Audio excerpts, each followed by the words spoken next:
আমরা যেরকম 21-এ পদক দিই, 26-এ মার্চ পদক দিই, আপনাদের স্ব ডিস্ট্রিক্ট কিন্তু এরকম অনেক ঘটনা ঘটে। যেমন একটা ছেলে, সে উদাহরণ হিসেবে বলছে, একটা মানুষ হয়তো হঠাৎ করে পুকুরে পড়ে গিয়েছে, বা একটা পশু একটা পুকুরে পড়ে গিয়েছে, একটা মানুষ নিজের রিস্ক নিয়ে ওই মানুষটাকে যে পড়ে গেছে তাকে রক্ষা করলো। অথবা ঝড়ে একটা গাছ পড়ে রাস্তা বন্ধ হয়ে গেছে, গ্রামের মানুষ হাঁটাচলা করতে পারছে না, কয়েকটা ছেলে মিলে সুন্দর করে গাছটাকে সরিয়ে রাস্তাটাকে আবার ঠিক করে দিল।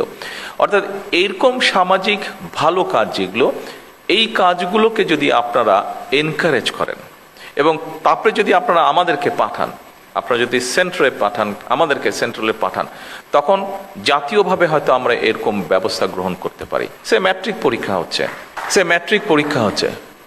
পরীক্ষা আমরা জানি বিভিন্ন সময় অনেক সময় অনেক ইনসিডেন্ট ঘটে থাকে।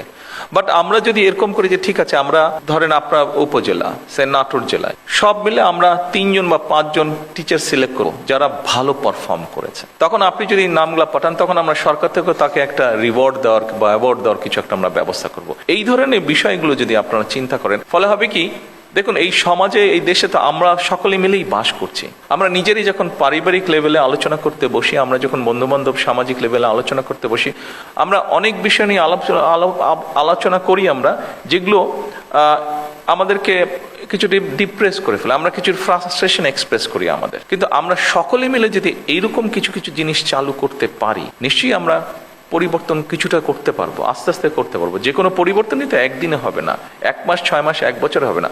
কিন্তু আমরা যদি, আমার ধারণা এটা, আমি যেহেতু অনেকদিন আমাকে বাইরে থাকতে হয়েছে, আমি দেখেছি সেই সব দেশে এরকম প্র্যাকটিস করে, তারা এরকম ছোট ছোট জিনিস হতে থাকে যেগুলো সমাজে অনেক ভ্যালু অ্যাড করে। কাজেই আপনারা যদি এই উদ্যোগগুলো গ্রহণ করেন,